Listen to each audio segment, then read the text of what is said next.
ഇന്ന് മാങ്ങാച്ചാർ ഇട്ടാലോ? മാങ്ങ അരിഞ്ഞ് കുറച്ച് ഉപ്പും കൂടി ചേർത്ത് ഇളക്കി 8 മണിക്കൂർ നേരം അടച്ച് വെക്കാം. അങ്ങനെ 8 മണിക്കൂറിന് ശേഷം മാങ്ങയിൽ നിന്നും വരുന്ന വെള്ളമാണത്. ഇനി മാങ്ങയിലേക്ക് കുറച്ച് മഞ്ഞൾപ്പൊടി, കുറച്ച് കായപ്പൊടിയും കൂടെ ചേർത്ത് മിക്സ് ചെയ്ത് മാറ്റി വെക്കാം. നല്ലെണ്ണ ഒഴിച്ച് ചൂടാവുമ്പോൾ കടുക് പൊട്ടിക്കാം.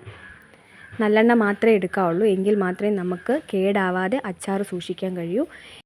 ഇനി ഇതിലേക്ക് ഇഞ്ചി, വെളുത്തുള്ളി, പച്ചമുളക് എന്നിവ ചേർത്ത് നന്നായിട്ട് ഇളക്കാം. ഇനി ഇതിലേക്ക് വറ്റൽമുളകും കറിവേപ്പിലയും കൂടെ ചേർത്തിട്ട് ഇളക്കി കൊടുക്കാം.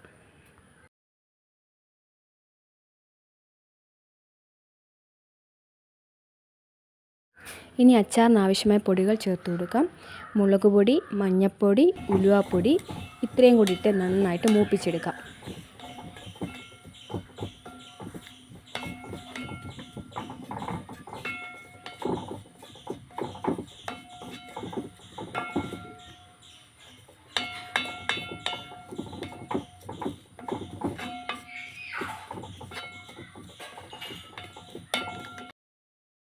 പൊടികൾ മൂത്തതിന് ശേഷം ഇതിലേക്ക് കുറച്ച് കായപ്പൊടി കൂടെ ചേർത്ത് കൊടുക്കാം.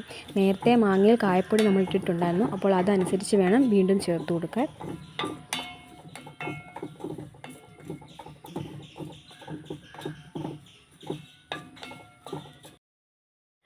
പച്ചമണം മാറിക്കഴിയുമ്പോൾ ഇതിലേക്ക് 1/2 ഗ്ലാസ് വെള്ളം ചേർത്ത് തിളപ്പിക്കാം.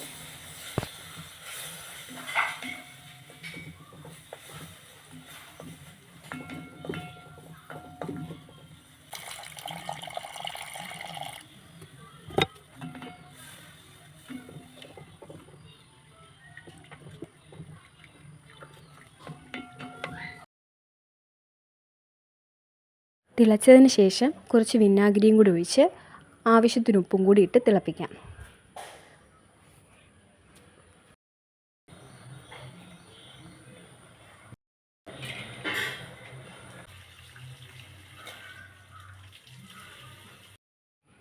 മാങ്ങയെല്ലാം ഇതിലേക്ക് ഇട്ട് കൊടുത്ത് നന്നായിട്ട് മിക്സ് ചെയ്തെടുക്കാം. അച്ചാർ ഇളക്കാൻ ഉപയോഗിക്കുന്ന സ്പൂണിലോ അതുപോലെ അച്ചാർ മാറ്റി സൂക്ഷിക്കുന്ന ഭരണിയിലോ ഒരു തുള്ളി വെള്ളമയം ഉണ്ടാകാൻ പാടില്ല. വെള്ളമയം ഉണ്ടാവുകയാണെങ്കിൽ അച്ചാറുകൾ പൂക്കാനുള്ള സാധ്യത ഏറെയാണ്.